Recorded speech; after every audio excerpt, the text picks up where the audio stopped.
यदि आप में से कोई व्यक्ति कर्जे की दलदल में फंसा हुआ है, परेशान है, तो बिल्कुल नहीं घबराना है। इसमें आपकी गलती नहीं है, इसके लिए सरकार की गलत नीतियां जिम्मेदार हैं।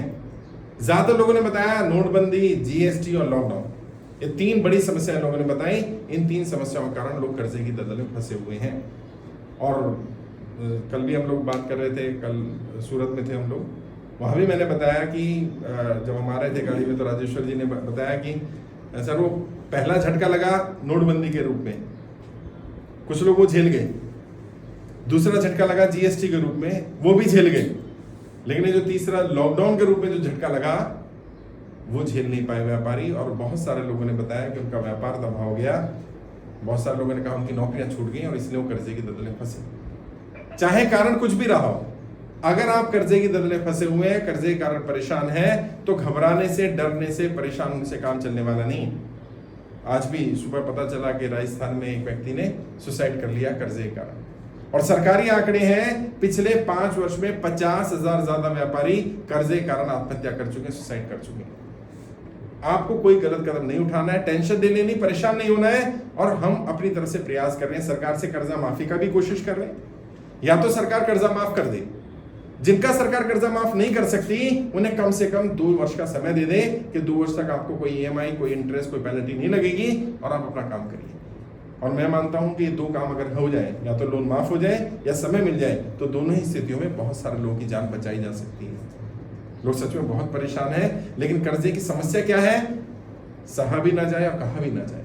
व्यक्ति किसी को बताना नहीं चाहता, उसको लगता है कि मेरी बदनामी ना हो जाए, मेरी बेइज्जती ना हो जाए, मेरा इतना बड़ा व्यापार चल रहा था, मेरा व्यापार समाप्त हो गया। कल हम लोग जब सूरत में थे, वहां एक व्यापारी ने बताया कि उन्होंने करोड़ों रुपए की टर्नओवर मेंटेन की है, बढ़िया व्यापार चला रहे थे, लेकिन फिर स्थिति ऐसी आ गई कि आज उन्हें अपने बच्चों की फीस देने के भी पैसे नहीं है, इतनी स्थिति खराब है। अपने स्टाफ को सैलरी भी नहीं दे पा रहे हैं और किसी को बता भी नहीं पा रहे। सोचिए वो व्यापारी जो करोड़ों का काम करता हो और अचानक पता चले उसका व्यापार बंद हो गया। और मैं बार बार ये कह रहा हूं, आप गलत कदम उठा लेंगे या किसी ने कोई गलत फैसला ले भी लिया, उसके बाद अगर मानो सरकार ने लोन माफ कर दिया तो क्या फायदा उसका। अब जो लोग एक्सपायर कर गए, परसों कर्नाटका के बारे में पता चला, मध्य प्रदेश में पता चला, हर राज्य में लोग सुसाइड कर रहे हैं। उन लोगों को कैसे वापस लाया जाएगा जो लोग दुनिया से चले जाएंगे। और हम सरकार से क्या मांग कर रहे हैं, जो लोगों के घर में कोई कमाने वाला ही नहीं बचा, छोटे छोटे बच्चे हैं, वाइफ रह गई है, हस्बैंड एक्सपायर कर गया, लोन हस्बैंड का नाम था, अच्छा बैंक ने वो लोन इंश्योर नहीं किया तो गलती बैंक की है ना। अब अगर बैंक ने इंश्योरेंस नहीं दिया था, आरबीआई की गाइडलाइन से इंश्योरेंस होना चाहिए, तो फिर गलती बैंक की होगी। सजा उन बच्चों को क्यों दी जा रही है, उनका घर कब्जा कर रहे हैं, उनको घर से बाहर निकाल रहे हैं, छोटे छोटे बच्चे कहाँ जाएंगे। कम से कम इनका तो लोन माफ होना चाहिए। और मैं आपसे पूछ रहा था, होना चाहिए ऐसे लोगों का लोन माफ कि नहीं होना चाहिए? सरकार नहीं सुन रही है। सरकार को लगता है कि नहीं लोन माफ नहीं होने, क्यों नहीं होना चाहिए भाई, जब बंदा ही नहीं बचा दुनिया में तो उसका तो लोन माफ कर दो। वो लोग जिनका व्यापार बंद हो गया, जिनकी नौकरियां छूट गई, जिनके पास कमाई का कोई साधन नहीं बचा, वो जैसे तैसे करके तो अपने बच्चे पाल रहा है और उसे आप बैंक वाले लोग, रिकवरी वाले लोग बदतमीजी कर रहे हैं, मिसबिहेव कर रहे हैं, गाली गलौज कर रहे हैं। लोग कर्जे के कारण कम आत्महत्या कर रहे हैं, बदनामी के कारण ज्यादा कर रहे हैं। जो उनके घर के बाहर जाकर खड़े हो जाते हैं, उन्हें गाली गलौज करते हैं, उनकी गाड़ी उठाकर ले जाते हैं। परसों देखो, मैंने अपने पेज पर एक वीडियो डाली, गांव में एक व्यक्ति ने कर्जा लिया था, एक किस्त बाउंस हुई थी, रिकवरी एजेंट उसके घर से बकरी लेकर चला गया। बताओ ये क्या तरीका है यार। उसके पास कमाई का कोई साधन नहीं है और उसकी एब्सेंस में, वो बंदा नहीं था उस समय पर घर में बंदा नहीं है, कोई नहीं है, और उसकी सामान लेकर के जा रहे हैं। कई जगह के घर पर लेडीज होती हैं अकेली, उनके साथ बदतमीजी करते हैं, गाली गलौज करते हैं, रात को 9-9, 10-10 बजे तक बैठे रहते हैं, जबकि आरबीआई की गाइडलाइंस है ऐसे कोई नहीं बैठ सकता। लेकिन फिर भी अगर आप में से कोई कर्जे के दलदल में फंसा हुआ है, अगर उसने बैंक से कर्जा लिया तो क्या करना है वो मैं बता रहा हूँ, अगर प्राइवेट फाइनेंसर से लिया तो क्या करना है वो बता रहा हूं मैं, और कैसे इस दलदल से बाहर अपने स्तर पर निकल सकते हो वो मैं गाइड कर देता हूं। सबसे पहली चीज तो, अगर आपने कर्जा लिया है, बैंक से लिया है, किसी एप्लीकेशन से लिया है, किसी तरह का भी लोन आपने लिया, एजुकेशन लोन है आपके ऊपर, हाउसिंग लोन है, गाड़ी का लोन है, पर्सनल लोन है, क्रेडिट कार्ड का लोन है, कोई भी लोन अगर आपने लिया और अब आप लोन नहीं चुका पा रहे, आपकी स्थिति खराब हो गई, तो आप जाकर के बैंक में बात करो। बैंक को बताओ कि आज मेरी स्थिति अच्छी नहीं है, मैं लोन नहीं भर पाऊंगा, क्योंकि जब बैंक ने आपको लोन दिया था तब आपकी स्थिति अच्छी थी, बैंक को बात पता थी। आज स्थिति खराब हो गई, बैंक को तो नहीं पता, बैंक को सपना थोड़ी आएगा कि आज आपकी स्थिति खराब हो गई। तो क्या करना है, बैंक में जाकर के बात करनी है। कैसे बात करनी है, ओरल बात नहीं करनी, रिटर्न में बात करनी, लेटर लिख करके लेकर के जाओ। और लेटर में क्या लिखना है? लेटर में क्लियरली लिखो कि मैंने ये लोन लिया था, इतने दिन तक मैंने पे किया है, आज मेरी स्थिति अच्छी नहीं है, मुझे कम से कम 2 वर्ष का समय दिया जाए। जैसे बड़े बड़े उद्योगपतियों को दिया गया। अभी गौतम अदानी का मैंने बताया था 12,000 करोड़ से ज्यादा का लोन ISBI ने अंडरराइट कर दिया। अंडरराइट मतलब माफ करना नहीं है, अंडरराइट का मतलब क्या है? ये लिख देना कि ये व्यक्ति अभी लोन नहीं भर पा रहा है, जब इसके पास होगा तो दे देगा। हम भी तो यही चाह रहे हैं। तो आप क्या करो, अपने लेटर में ये लाइन भी ऐड कर दो, जैसे गौतम अदानी जी का अपने 12,000 करोड़ रुपए का SBI ने अंडरराइट किया है, मेरा भी 1 लाख का 2 लाख का जितना भी आपका लोन है उसको अंडरराइट कर दिया जाए। और लेटर में क्लियरली लिखो कि 7 दिन में आप मुझे जवाब दे दे मेरे पत्र का। अगर 7 दिन में आपका जवाब नहीं आता है तो मैं मान लूंगा कि आपने मेरे पत्र पे संज्ञान लेकर के मेरा लोन अंडरराइट कर दिया है, मुझे राहत दे दी है। अब क्या होगा? अब बैंक को मजबूरी हो जाएगी कि वो आपका हाँ या ना में जवाब दे, क्योंकि आपने क्या लिखा है, अगर 7 दिन में आपका कोई जवाब नहीं आता तो मैं मान लूंगा कि आपने मेरी मंजूरी कर दी है। अब मैं कहेगा यार मंजूरी तो नहीं करी है, कर दी है तो अच्छी बात है। अभी हुआ ऐसा ही, राजेश्वर जी के पास फोन आया पुणे से, और पुणे में एक व्यक्ति ने ऐसे ही लेटर लिख करके दिया, बैंक से 1 साल का समय मांगा, बैंक ने 6 महीने का समय उसको दे दिया, क्योंकि बैंक को भी लगा कि अगर 7 दिन के अंदर अंदर हम समय नहीं देंगे इसको तो मान लेगा कि 1 साल का समय मिला। तो बैंक ने लेटर पे जवाब दिया कि आपको 1 साल का तो समय नहीं मिल सकता, लेकिन 6 महीने के लिए आपका लोन अंडरराइट कर दिया। ठीक है, 6 महीने का समय मिल जाए, 6 महीने बाद फिर जाएंगे। गलत कदम नहीं उठाना है। बैंक से लिया, एप्लीकेशन से लिया, किसी NBFC कंपनी से लिया, कहीं से भी लोन लिया, क्रेडिट कार्ड का लोन लिया, वहां जाकर के एप्लीकेशन दे दी। अब मानो किसी साहूकार से लिया, किसी रिश्तेदार से, किसी जानकार से लिया, वहां भी रिटर्न में बात करो, भाई मेरी स्थिति खराब हो गई है, मैं पैसे भी नहीं दे पा रहा हूं, मुझे कम से कम 1 साल का समय दिया जाए। और बताओ मेरी फाइल वित्त मंत्रालय में गई हुई है, मैंने PMO में भी एप्लीकेशन लगाई हुई है, ये मेरा रजिस्ट्रेशन नंबर है। आज आपका रजिस्ट्रेशन नंबर भी मिलेगा जिन लोगों ने फॉर्म भरा हुआ है। जो लोग इस महीने भरेंगे उनका अगले महीने रजिस्ट्रेशन, या उससे बाद में जब मैं आऊंगा तब मिल जाएगा रजिस्ट्रेशन नंबर। आपकी फाइल जितने भी लोग हमारे साथ जुड़े थे, पहले वित्त मंत्रालय भेजी जा रही थी, अब PMO में भेजी जा रही है, ताकि सरकार को स्थिति का आकलन हो, सरकार को पता चले स्थिति कितनी गंभीर है। अच्छा, शुरुआत में तो सरकार मानी नहीं थी इतनी समस्या, क्यों? संख्या कम थी, 20-25 हजार। अच्छा, जब संख्या बढ़ी 50,000 हो गए, अब सरकार को लगा हाँ कुछ गंभीर समस्या है। अच्छा, फिर 1 लाख हो गए, सरकार पर दबाव पड़ना शुरू हुआ। 1.5 लाख हो गए, सरकार ने सारा फाइल RBI को भेज दी, RBI से जवाब आना शुरू हो गया। पहले हम लोग लेटर भेजते थे, जवाब नहीं आ रहा था, अब 2 वे कम्युनिकेशन शुरू हो गया, सरकार भी जवाब देने लगी है। तो इसका मतलब सरकार भी अब सीरियसली ले रही है। और लेटेस्ट की बात करूं तो 2,66,000 से ज्यादा लोगों ने आवेदन कर दिया है आज की डेट तक, और ये संख्या स्पीड से बढ़ रही है। अब सोचो जिस दिन ये 26 लाख हो जाएगा उस दिन क्या होगा, जिस दिन ये 2 करोड़ हो जाएगा उस दिन क्या होगा। सरकार को झुकना पड़ेगा, सरकार को मानना पड़ेगा। जब बड़े बड़े अमीर लोगों को राहत दी जा सकती है तो आम जनता ने क्या बिगाड़ा यार? आम जनता को राहत क्यों नहीं दी जा सकती? सिर्फ अमीरों की सरकार नहीं है ना, सरकार तो जनता की। और मैं बार बार बोलता हूं, एक माँ भी अपने बच्चे को तब तक दूध नहीं पिलाती जब तक वो बच्चा रोता नहीं है। और सरकार माई बाप है, सरकार के सामने अपनी बात रखनी पड़ेगी, बताना पड़ेगा कि हमारी स्थिति खराब है और आज आपकी स्थिति कैसी है, यही बताने के लिए मैं आपके फॉर्म भरवा रहा हूं, ताकि सरकार को आपकी स्थिति का पता चल जाए। अब गोधरा में बैठे एक शहर में कोई व्यक्ति परेशान है, ये नरेंद्र मोदी को नहीं पता चलने वाला भाई, उस तक भेजनी पड़ेगी जानकारी, फॉर्म भरना पड़ेगा। तो क्या करना है, पहले खुद फॉर्म भरो और फिर कम से कम 100 लोगों के फॉर्म भरवाओ। सच में बहुत लोग बहुत परेशान है, लोग बाहर नहीं आना चाहते, बेइज्जती ना हो जाए, यार इसको पता चल जाएगा मेरे ऊपर कर्जा है, मेरी इज्जत खराब हो जाएगी। उसको बताओ भाई घबराना नहीं है, मैं अकेला नहीं हूं, बहुत लोग हैं, तो अकेला नहीं है, बहुत लोग हैं जो परेशान है, लाखों लोग हैं।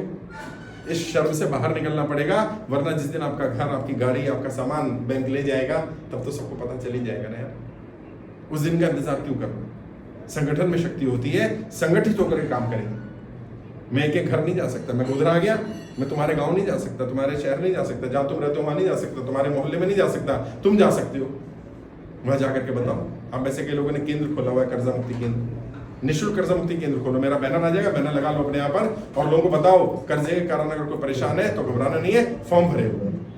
और अभियान पूरी तरह निःशुल्क है, 1 रुपया भी आपसे नहीं लिया जा रहा है, किसी से 1 रुपया भी नहीं लिया जाएगा। फॉर्म के नाम पर, रजिस्ट्रेशन के नाम पर, लोन माफी के नाम पर अगर कोई 1 रुपया भी मांगता है तुरंत पुलिस कंप्लेंट करो उसको।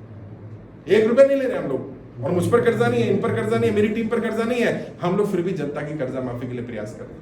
और यहाँ भी बहुत सारे लोग हैं जिनके ऊपर कोई कर्जा नहीं है, लेकिन वो कह रहे हैं नहीं सर आपकी लड़ाई अच्छी है, आपका मिशन अच्छा है, मैं आपका साथ दूंगा। अपने लिए तो यार जानवर भी जी लेते हैं, इंसान तो वह है ना जो दूसरों के लिए जिए, जो दूसरे के दर्द को कम करने की कोशिश करे, वही प्रयास मैं कर रहा हूँ। आज मैं आपके शहर में आया हूँ गोधरा में, एक एक व्यक्ति से मिलूंगा, पर्सनली बात करेंगे आपसे, आपकी समस्याओं को सुनेंगे। किसी को नोटिस आया है, नोटिस का जवाब कैसे देना है, बैंक से जो नोटिस आता है उसके बारे में समझो। 3 तरह के नोटिस होते हैं, एक बैंक से नोटिस आता है, एक वकील का नोटिस होता है, एक कोर्ट का नोटिस होता है। कैसे पता चले कौन सा नोटिस आया? जिस लेटर पे आया है उस पर लिखा होता है ऊपर। बैंक का नोटिस होगा तो बैंक का नाम लिखा होगा, HDFC बैंक, ICICI, जिस बैंक से भी आपने लोन लिया। अच्छा, उसके बाद अगर कोर्ट का नोटिस आया होगा तो उसमें न्यायालय लिखा होगा, कोर्ट लिखा होगा। वकील का नोटिस है तो एडवोकेट लिखा होगा। अब अगर मानो बैंक का नोटिस आया तो उसका जवाब आप खुद दे सकते हो जाकर, लेकिन रिटर्न में, फोन पर नहीं, क्योंकि बैंक नोटिस देता है, आप फोन पे बात करते रहते हो। जब बैंक कोर्ट में जाता है तो बैंक के पास बहुत सारे नोटिस होते हैं, आपके पास कुछ दिखाने के लिए नहीं होता।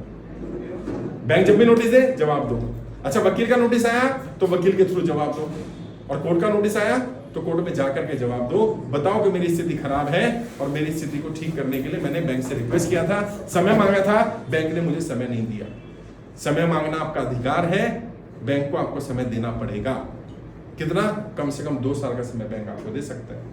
हो सकता है इकट्ठा ना दे, 3 महीने का दे, फिर 3 महीने का दे, कोई बात नहीं। और सीधा बोलो, जैसे बड़े बड़े उद्योगपतियों का लोन अंडरराइट किया जाता है वैसे ही मेरा भी लोन अंडरराइट कर दो, मुझे भी राहत दे दो। मुझसे कोई दुश्मनी थोड़ी। उनका कितना किया है? 12,000 करोड़ से ज्यादा का। हमारा कितना लोन है? 10 लाख, 20 लाख, 5 लाख, 1 करोड़, 2 करोड़, 5 करोड़, इतना तो लोन है। उनके लिए हो सकता है तो हमारे लिए क्यों नहीं हो सकता? रूल है तो सबके लिए।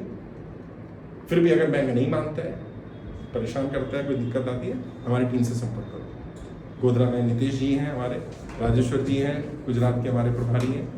नितेश जी भी गुजरात के प्रभारी भी हैं हमारी पूरी टीम है गुजरात में। और हम कोशिश कर रहे हैं सबसे बात की जाए।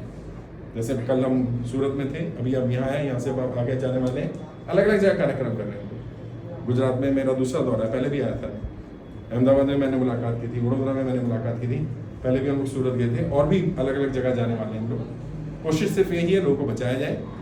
और आप लोगों की दुआ से अभी हम 20,000 से ज़्यादा लोगों को सुसाइड करने से, आत्महत्या करने से बचा चुके हैं। ये बहुत बड़ी अचीवमेंट है। क्योंकि किसी का जीवन लेना और देना ये इंसान के हाथ में नहीं है, लेकिन अगर हमारे शब्दों से किसी को जान आती है, कोई बच जाता है, उम्मीद जाग जाती है, तो ये भी बहुत बड़ी बात है। कर्जे से बाहर निकलने के 20 तरीके की ट्रेनिंग दी जा रही है, ऑनलाइन दी जा रही है, फ्री दी जा रही है। पहले उसकी फीस होती थी, वो फ्री कर दिया आपको। यूट्यूब पे वो ट्रेनिंग मिल जाएगी, 2 पार्ट है उसके, पार्ट 1 पार्ट 2। उसमें 20 से ज्यादा तरीके बताएंगे, नोट करो, कोई तरीका तुम्हारे काम आ सकता है। अपने स्तर पर प्रयास करो, मैं भी प्रयास कर रहा हूँ। और दिल्ली जाना पड़ सकता है, हो सकता है सरकार बुला ले, हो सकता है सरकार के अधिकारी आ जाए और वो कहें कि आप आइए अपनी समस्या बताइए, तो 1 या 2 बार दिल्ली जाना पड़ सकता है। तैयार रहना उसके लिए। मेरे फेसबुक पेज को फॉलो करते रहो, जानकारी वहीं मिल जाएगी कब जाना है। आप में से जिन लोगों ने केंद्र खोला है, आप में से कई लोगों ने कर्जा मुक्ति केंद्र खोला होगा, उनको तो लेके जाएंगे। वो जाकर वित्त मंत्रालय में, PMO में अपनी बात रखें। और भी कोई जाना चाहता है तो केंद्र खोले अपने यहाँ। केंद्र खोलने का भी कोई चार्ज है। हमारी ईमेल आईडी है freekmkindia@gmail.com, freekmkindia@gmail.com। वहां पर कोई मेल कर देगा, बैनर आ जाएगा आपके नाम का, उसमें मेरी फोटो लगी होगी, बैनर को अपने घर लगाओ, 100 लोगों को इकट्ठा कर लो, फॉर्म भरवाओ। जैसे 100 लोगों के फॉर्म भरवा लोगे, आपको लेकर के जाएंगे सरकार के सामने। सरकार के सामने रखो बात, गोधरा में किस किस को क्या क्या समस्याएं आ रही हैं और सरकार को क्यों गोधरा के लोगों का लोन माफ करना चाहिए। आप रखो बात, मैं क्यों रखूं? हर जगह मैं नहीं जा सकता, आपको लेकर जाऊंगा, आप बात करना। सरकार भी तो यही चाहती है। सरकार चाहती है कि डायरेक्ट आपसे बात करें। मैं भी ये चाहता हूं सरकार आपसे बात कर ले, मेरा लोन थोड़ी है, जिसका लोन उससे बात कर ले, माफ करना है माफ कर दे, समय देना समय दे दे। और मुझे पूरा विश्वास है कि सरकार लोन माफ भी करेगी, समय भी देगी। जो आप चाहोगे वो होगा, बस संख्या बल चाहिए। जिस दिन ये 1 करोड़ लोग हो गए ना, मैं बता रहा हूं, जब संख्या 1-1.5 लाख हुई ना, तो RBI से लेटर आ गया, जवाब आ गया, बातचीत शुरू हो गई। जब ये 20-25 लाख हो जाएगा तो वित्त मंत्रालय से बातचीत शुरू हो जाएगी, वो लोग आ जाएंगे बात करने। और जिस दिन ये संख्या 1 करोड़ होगी तो उस दिन प्रधानमंत्री आ जाएंगे बात करने, भाई बताओ क्या करना है। क्योंकि मैं नेताओं को अच्छी तरह जानता हूँ, ये एक ही भाषा समझते हैं, वोट की भाषा। जब इन्हें लगता है कि इनका वोट जा रहा है, सरकार जा सकती है, तब ये समझ में आता है, हरकत में आता है कि नहीं भाई इसको संभालो। और तुम्हारे साथ भी हो सकता है लेटर आ जाए वित्त मंत्रालय से, फोन आ जाए, सीधा बोलो भैया मेरा लोन माफ कर दो, और अगर माफ नहीं कर सकते तो 2 साल का समय दे दो। और दोनों ही परिस्थितियों में अगर माफ कर देते तो भी और अगर समय देते हैं तो भी दोनों में हमारा लाभ होगा। गलत कदम नहीं उठाना है। कोई साहूकार परेशान करता हो, कोई रिकवरी वाला परेशान करता हो, कोई गाली गलौज करता हो, बदतमीजी करता हो, उसकी वीडियो रिकॉर्ड कर लो। कुछ नहीं करना, आपके घर आए वीडियो रिकॉर्ड कर लो उसकी और हमारी टीम को भेज दो। पुलिस कंप्लेंट भी कराएंगे, आपके पास अधिकार होता है, आप एफआईआर करा सकते हैं उसकी, और अगर आपने पुलिस कंप्लेंट करी तो आप कोर्ट में केस भी कर सकते हैं, मानहानि का दावा भी कर सकते हैं, पनिशमेंट भी होगी, उसको 2 साल की सजा मिल सकती है और उसका लाइसेंस भी कैंसिल होगा और आप कंपनसेशन भी मांग सकते हो। जो कोर्ट फीस खर्चा होगा वो खर्चा भी उसको देना पड़ेगा आपको। अपने अधिकारों को जानो, कंज्यूमर हो आप, उपभोक्ता हो, उपभोक्ता के नाते आपके अधिकार हैं, अपने अधिकारों को जानना पड़ेगा। घबराना नहीं है, परेशान नहीं होना, लड़ेंगे और मुझे पूरी उम्मीद है हम इसमें सफल होंगे। बहुत सारे लोग हैं जो हमारे साथ जुड़े, वो टीम जो काम कर रही है, पूरे गुजरात में हम लोग काम कर रहे हैं, पूरे देश की टीम काम कर रही है। बस एक ही प्रयास है कि लोगों की मदद की जाए, ज़्यादा से ज़्यादा लोगों तक पहुँचा जाए। मैं अपनी तरफ से प्रयास कर रहा हूँ, मैं यहाँ तक आ गया। अब आपकी जिम्मेदारी है कि आप इस मैसेज को आगे लोगों को लेकर जाएं और लोगों को बताएं कि कर्जे में फंस गए, इसमें आपकी गलती नहीं है, इसके लिए सरकार की गलत नीतियाँ जिम्मेदार हैं और सरकार की गलत नीतियों की सजा आपको नहीं मिलनी चाहिए। सरकार की गलती है तो जिम्मेदारी सरकार को लेनी पड़ेगी, सरकार को या तो लोन माफ करना पड़ेगा या समय देना पड़ेगा। फिर भी आपकी स्थिति कैसी है, किसको क्या समस्या आ रही है, 1-to-1 बातचीत